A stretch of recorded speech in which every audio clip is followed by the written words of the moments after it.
Assalamualaikum warahmatullahi wabarakatuh. Pemirsa di mana saja Anda berada, selamat berjumpa kembali dengan channel YouTube Insan Dongeng. Pada malam ini saya Bang Elgi akan melanjutkan dongeng Indonesia Hikayat Bayan Budiman bagian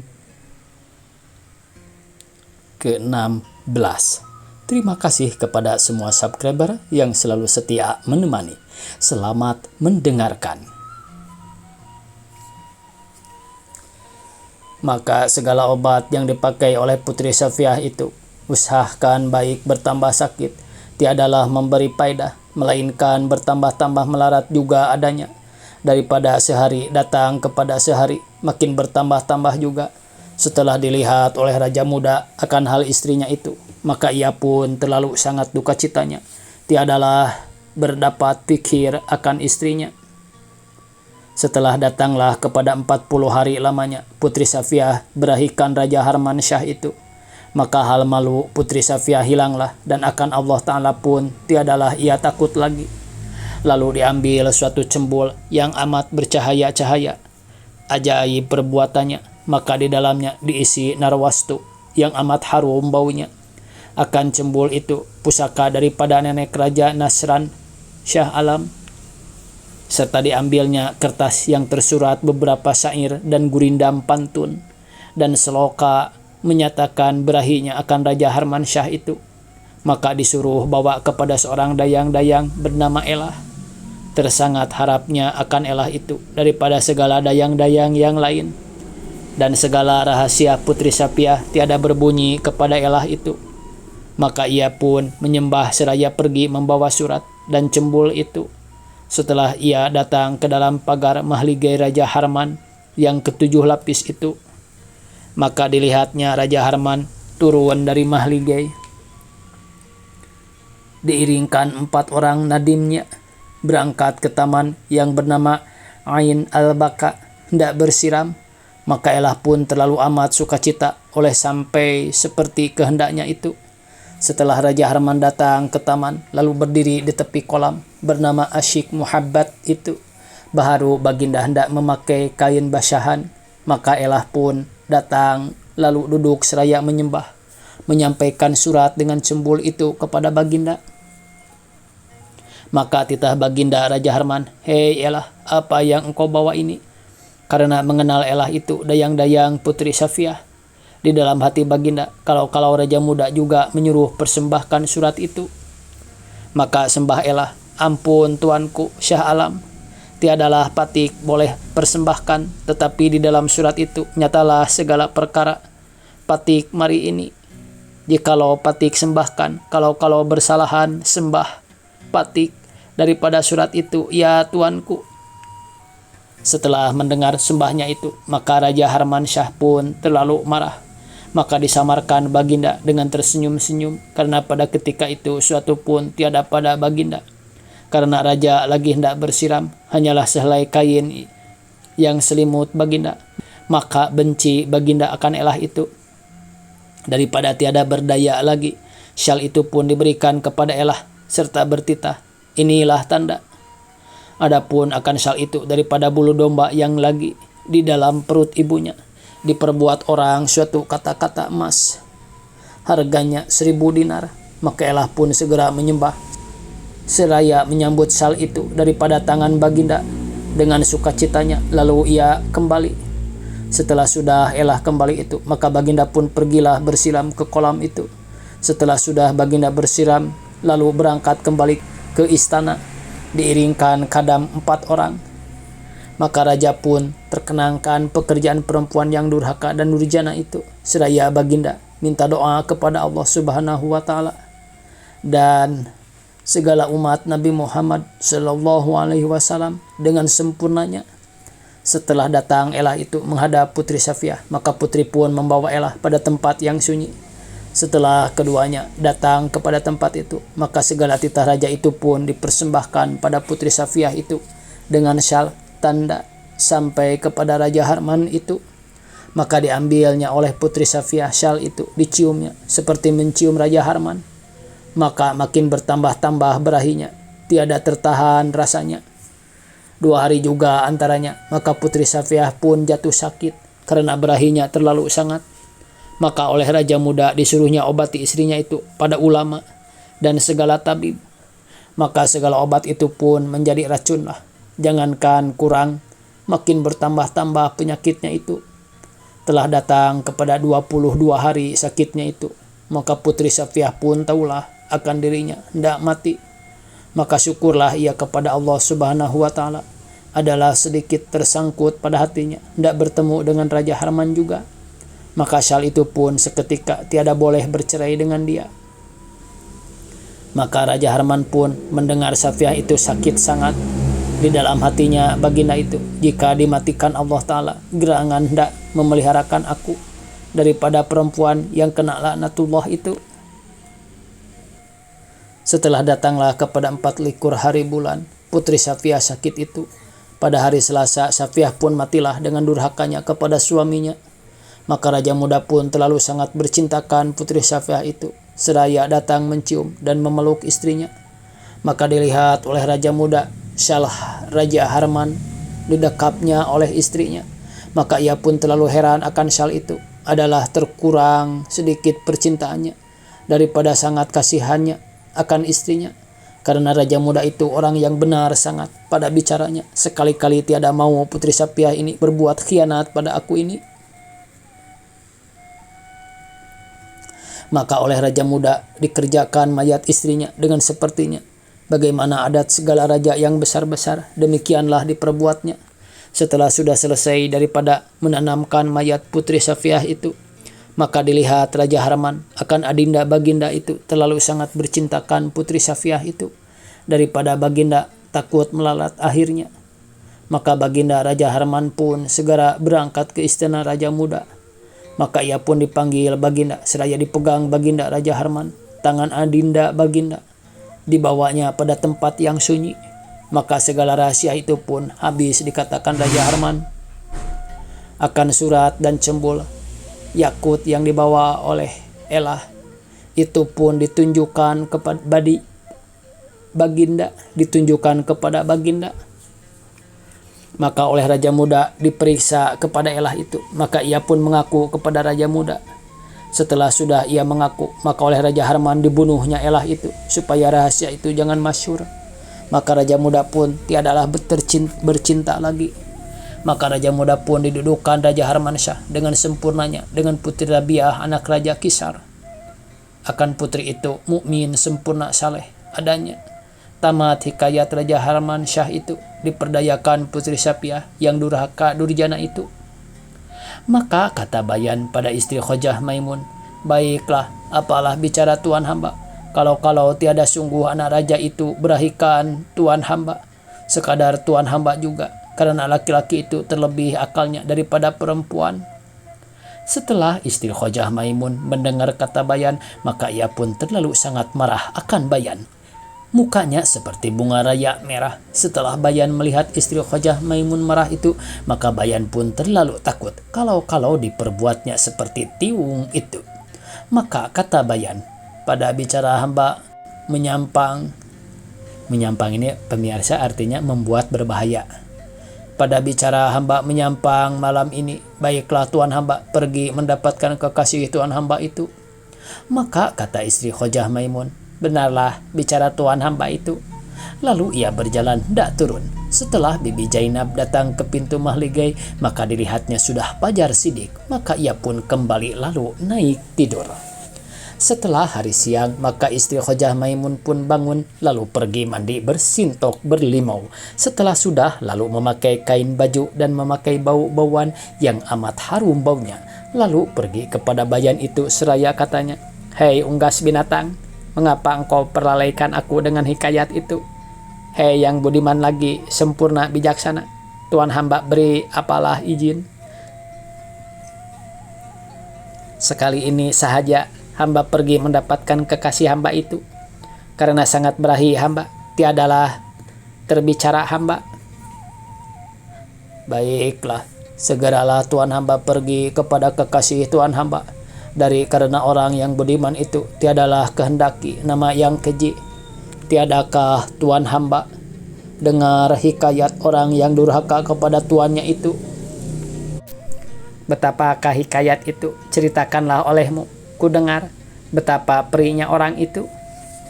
Tiada hamba mau berhikayat lagi, karena tuan hamba sangat berahi akan anak raja itu. Pergilah tuan hamba banget-banget, karena anak raja itu ternanti-nanti.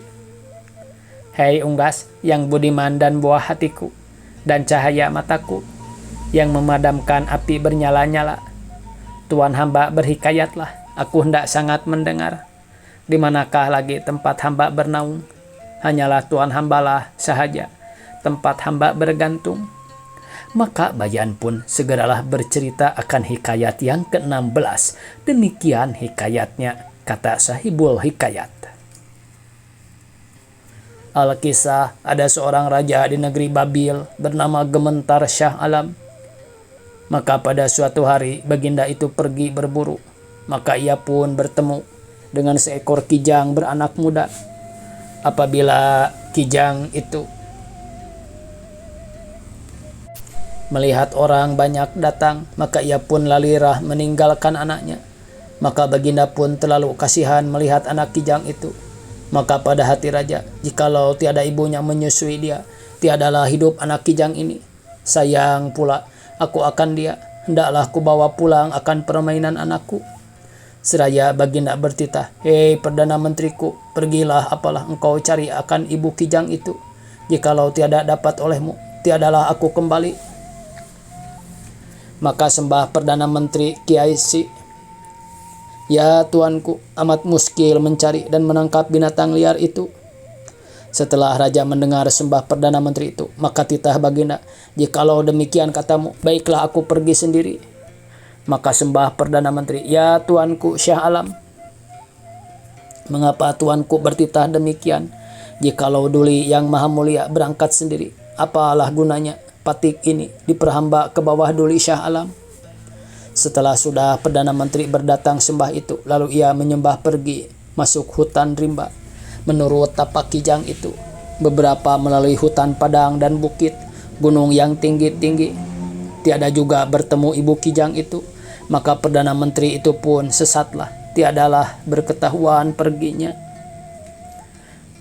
Kemudian beberapa lamanya, maka Perdana Menteri pun bertemulah dengan sebuah bukit. Di atas bukit itu ada sebuah taman, dan airnya pun terlalu jernih. Lalu ia turun mandi. Setelah sudah, maka dilihatnya ada seorang syekh duduk di atas batu besar seperti rumahnya. Maka Perdana Menteri pun memberi salam kepada tuan syekh itu.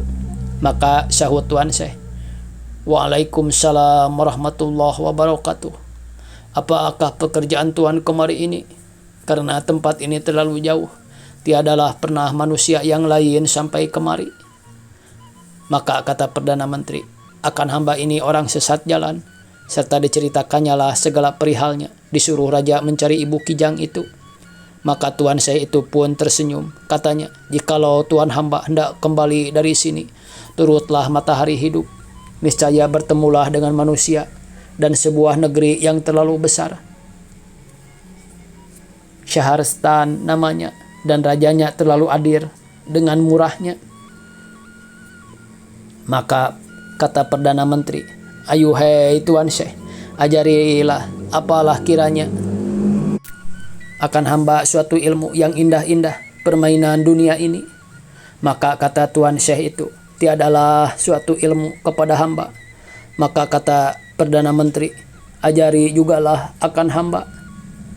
Maka diajarilah oleh tuan syekh suatu ilmu, padahal memindahkan nyawa kepada barang tempat. Jikalau dipindahkan kepada mayat binatang yang mati, itu pun dapat hidup dan berkata seperti adatnya. Tetapi ada sesuatu pantangannya yang terlalu besar. Maka sahut Perdana Menteri, katakan pantangannya itu tuan syekh. Maka kata tuan syekh, pertama-tama jangan tuan hamba khianat kepada segala yang menolongi tuan hamba. Dan jangan lupakan segala yang kasih akan tuan hamba. Jikalau dapat tuan hamba menurut seperti pesan hamba ini, dapatlah hamba ajarkan ilmu itu. Maka kata Perdana Menteri, hei tuan hamba, bahwa sekali-kali tiada hamba mengubahkan kata tuan hamba itu, demi Allah dan Rasulnya. Maka diajarkan oleh syekh itu ilmu memindahkan nyawa. Setelah sudah, maka Perdana Menteri pun bermohonlah, lalu berjalan menurut matahari hidup. Syah dan Perdana Menteri pun bertemu dengan sebuah mahligai terlalu indah-indah, lengkap dengan perhiasannya. Adapun mahligai itu Putri Kamariah yang empunya dia, anak raja di negeri Syaharstan. Sebab pun Putri Kamariah itu diam di dalam rimba itu karena ia tiada mau bersuami daripada takutnya akan durhaka kepada suaminya. Oleh ia mendengar kata gurunya, besar dosanya segala perempuan yang durhaka kepada suaminya, dan menjawab kata suaminya itu. Maka duduklah Tuan Putri dengan segala inang pengasuhnya pada mahligai itu. Apabila ayahanda bundanya kedua rindu akan dia, pada sebulan 2-3 kali pergi berjumpa dengan dia. Sebermula akan Perdana Menteri pun hampirlah kepada mahligai itu. Maka Tuan Putri pun memandang ke bawah dari tingkap mahligai itu. Maka terlihat kepada Perdana Menteri. Maka kata Tuan Putri, "Hei laki-laki, dari mana engkau datang kepada tempat ini?" Maka Perdana Menteri pun memandang ke atas. Dilihatnya rupa Tuan Putri terlalu amat baik parasnya. Maka sembahnya, "Ya tuanku, hamba ini orang garib sesat kemari." "Dari mana negerimu?" kata Tuan Putri. Maka sembah Perdana Menteri, "Benua Babil, negeri hambamu, dan nama raja hamba, Raja Gementar Syah. Syah dan hamba inilah bernama Perdana Menteri Kiasi." Maka titah Tuan Putri, "Apa sebabnya maka engkau sesat kemari?" Maka oleh Perdana Menteri segala perihal ia disuruh Raja Gementar habis dipersembahkannya. Maka sahut Tuan Putri, "Terlalu sekali baktimu akan raja kamu, karena barang siapa berbakti akan tuannya seperti berbakti kepada Tuhan." Maka Perdana Menteri pun berdatang sembah, katanya, "Apa mulanya maka tuanku diam pada tempat yang sunyi ini? Dan siapa nama tuanku? Dan siapa nama ayahanda bunda tuanku?" Maka sahut Tuan Putri, "Adalah namaku ini Putri Kamariah, anak Raja Iskandar Shah, dan nama bundaku Putri Syamsiah." Maka diceritakan oleh Tuan Putri segala halnya, tiada mau bersuami, takut berdosa durhaka pada suaminya itu. Setelah Perdana Menteri mendengar kata Tuan Putri itu, maka ia pun berpikir di dalam hatinya, "Baiklah aku kembali kepada rajaku, supaya aku katakan hal Tuan Putri ini kepadanya. Sah dan jikalau tiada pun aku peroleh kijang itu, diampuni juga aku." Maka Perdana Menteri pun menyembah pada Tuan Putri itu. Lalu ia bermohonlah berjalan kembali ke tempat syekh itu. Setelah sampai, maka kata Perdana Menteri, "Hei Tuan Syekh, jikalau ada rahim akan hambamu, hendak kembali kepada tempat hambamu, pinta ditunjukkan apalah jalannya, kembali ke negeri hambamu." Maka Tuan Syekh pun berkata, "Jikalau anakku hendak pergi ke negeri anakku, 7 matahari mati, insya Allah 15 hari juga sampailah ke negeri anakku. Baiklah engkau segera kembali, tetapi pesanku itu baik-baik ingat olehmu." Maka Perdana Menteri pun bermohonlah kepada Tuan Syekh itu, lalu berjalan menuju matahari mati. 15 hari sampailah ia ke negeri Babil, lalu masuk menghadap Raja Gementar Syah.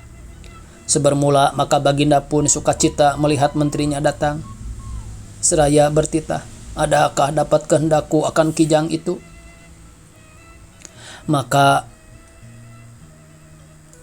sembah Perdana Menteri, "Ampun tuanku, beribu-ribu ampun, tiada dapat tuanku, tetapi adalah patik bertemu yang ajaib, lebih sedikit daripada kijang itu mulianya, ya Syah Alam." Maka titah raja, "Apa pula penglihatan kau itu?" Maka diceritakanlah oleh Perdana Menteri itu akan segala perihal ia bertemu dengan syekh seorang, dan peri ia bertemu dengan Tuan Putri, anak Raja Syahrastan itu. Semuanya habis dipersembahkannya kepada raja. Setelah raja mendengar segala sembah Perdana Menteri Kisai itu, maka Baginda pun berahilah akan Tuan Putri itu. Titahnya, "Hei Perdana Menteri, bawalah aku ke sana. Jika sungguh seperti sembahmu itu, bawa aku ke tempat Tuan Putri itu." Waktunya habis pemirsa. Dicukupkan sekian, semoga esok kita bisa berjumpa kembali. Billahi taufik wal hidayah. Wassalamualaikum warahmatullahi wabarakatuh.